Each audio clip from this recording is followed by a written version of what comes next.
Hello, everyone. Welcome to CXO Spice. CXO Spice is a platform for thought leaders to share their point of view on innovation and explain how to make it happen in the real world. I'm your host, Helen Yu, and today's topic is AI-driven dynamic storage. Our special guest is Reshma Moorthy, President and CEO at Frontier Technologies. Hello, Reshma. Welcome to CXO Spice. Hi, thank you. Thanks for having me here, Helen. Delighted to have you here, Rishma. So before we dive in, could you introduce yourself and tell us a little bit more about Frontier Technologies? Sure. Yes. So thank you again. Appreciate the opportunity and being included with you today. So just a little background on Frontier Technologies and who I am.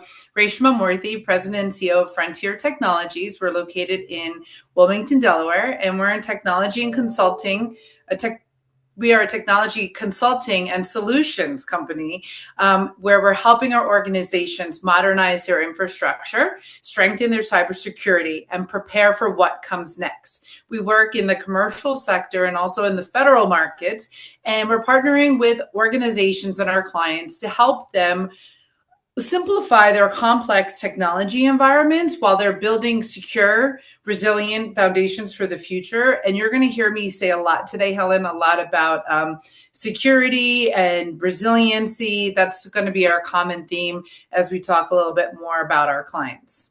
Well, that's top of mind for many of us. Thank Yes, you. yes. And then I think you also asked me what differentiates Frontier Technologies the most with our competitors in this industry is we're really not just focused on implementing technology. We're really focused on helping and understanding our clients' business goals first. And then we combine and we bring together and combine the right strategy, the people, technology, and we help them achieve those outcomes. And that's our consultative approach that we take. And that's helped us build like longer term relationships, but also long-term relationships with IBM that you mentioned today. Tell us a little bit about your journey become a CEO. I appreciate you asking about my journey. It's been a very interesting one. And I know when we started our conversation, you wanted me to highlight a little bit more about that and also that diverse aspect, right? So I think one of the really awesome things is, I'm a second generation business owner. So my parents started the company almost 40 years ago. Wow. And then I joined the company 20 years ago. And Helen, I think it's really cool that I never had any interest to be in the technology business. I was going to go into being a nurse anesthetist or something on the medical side. And then I remember I graduated from college and my mom said to me, she goes, "Are you sure you want to do this? Like, do you want to go back to school or do you want to join the family business?" And what I thought was really cool, Helen, is I never thought like me in the family business. Wow. And then my dad always said, right, I was going to be the one who was going to take over this company.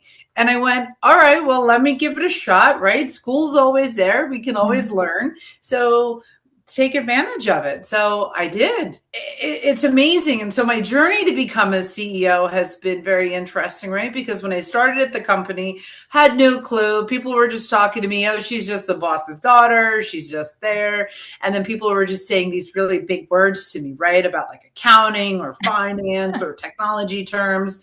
I was just nodding and saying yes, right? And quickly writing notes. And that was a lot. And then as I continued on, I had some very interesting experiences. I had one experience that I quoted a client where it was supposed to be $12 million sale, right, per year. And I quoted them $1 million. Wow. And when I realized that mistake, this was early on in my career, I quickly went to the client, told them my mistake. I lost the deal, right? That was a brutal one, but I recovered. And then years later, we went through some other challenges with the business, with clients as well. And I think that is a part of that resiliency, right? You learned it young. And then I went back and I said, okay, I need to go back to continue on my education in the business, accounting and finance, and doing all those things where obviously I messed up. And that's the key of just being humble and knowing where you made mistakes and then going forward.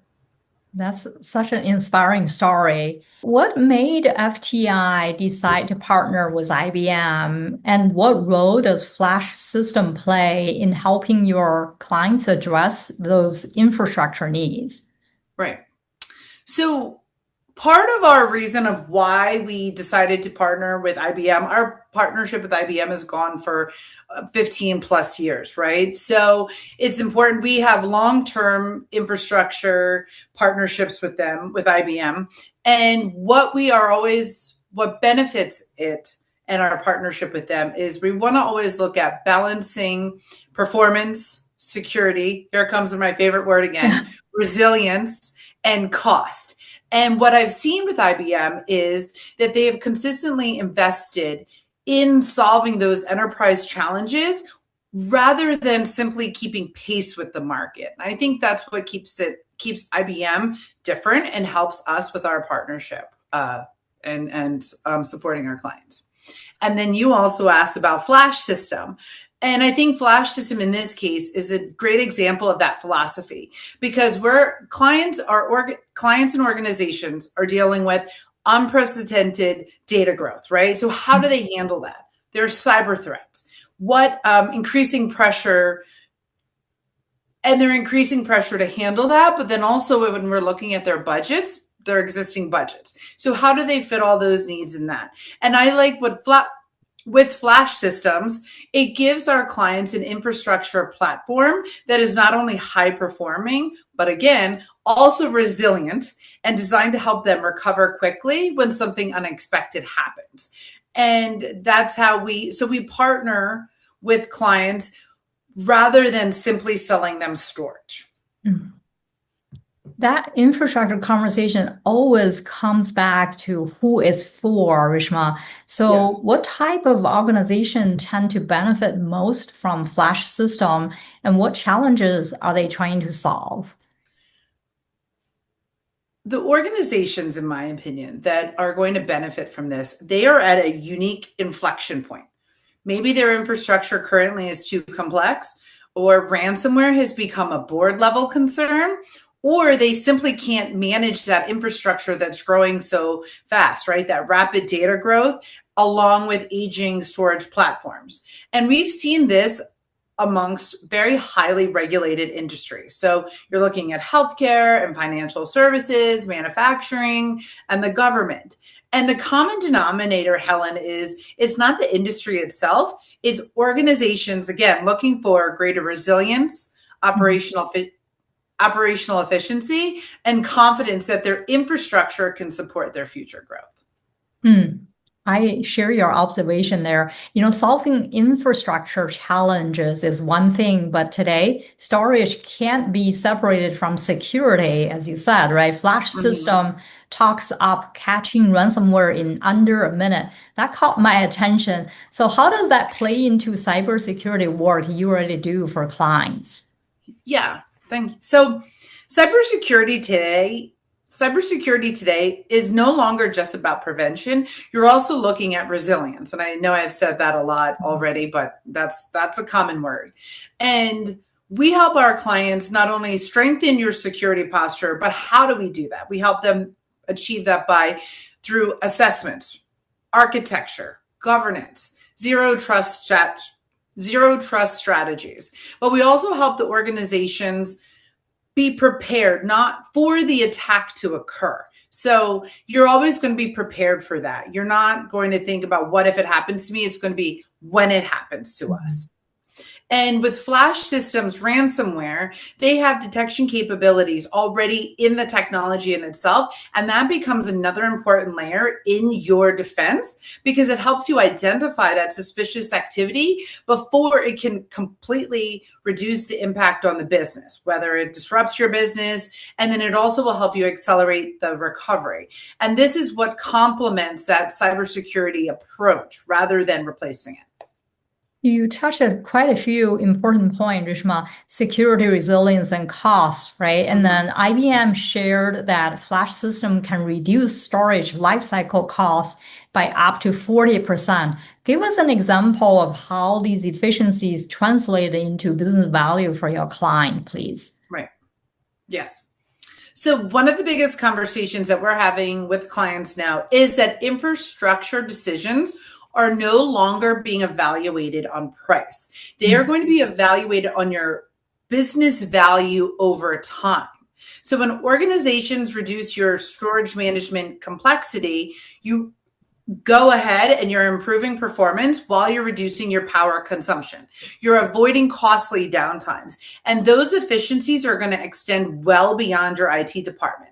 And they're going to improve your operational agility and allow technology teams to spend more time driving your innovation instead of maintaining infrastructure. Business value over time, that's a very important metric, right? These efficiencies only matter if clients can go there smoothly. So once a client decides to move forward, what does the implementation journey look like? How does FTI help make deployment straightforward so clients can start realizing value quickly? Right. So in our experience, right, technology implementations are going to be more successful when you begin with planning rather than the installation.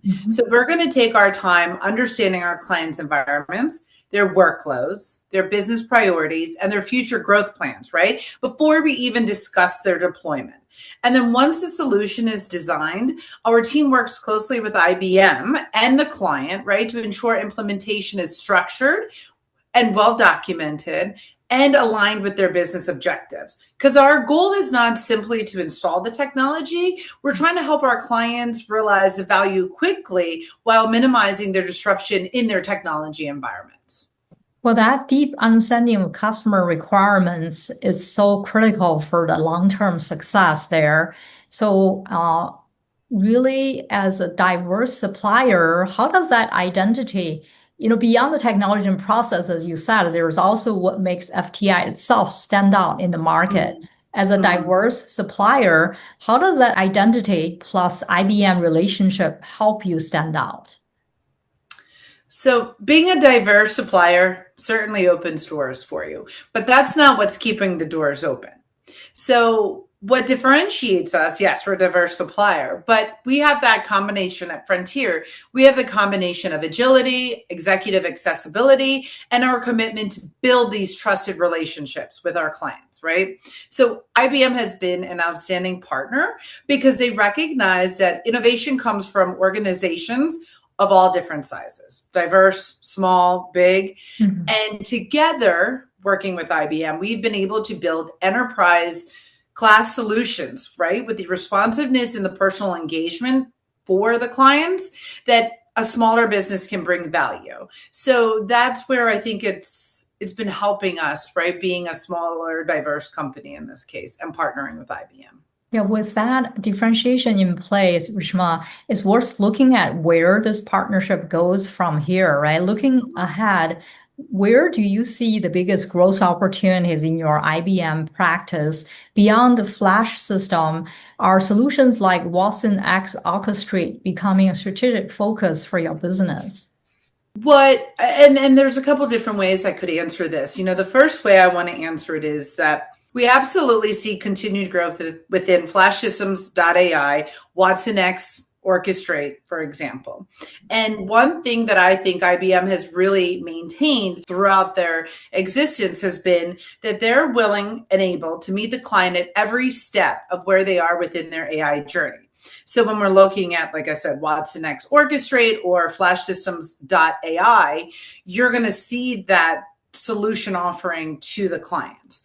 I think you're going to see IBM is investing a lot of time and energy and in AI and using watsonx Orchestrate. In this case, you're going to see that that's going to help with the next phase of enterprise transformation and helping organizations automate work and improve productivity and allowing the employees to focus on their higher value activities. Thank you so much for sharing your wisdom with us, Reshma.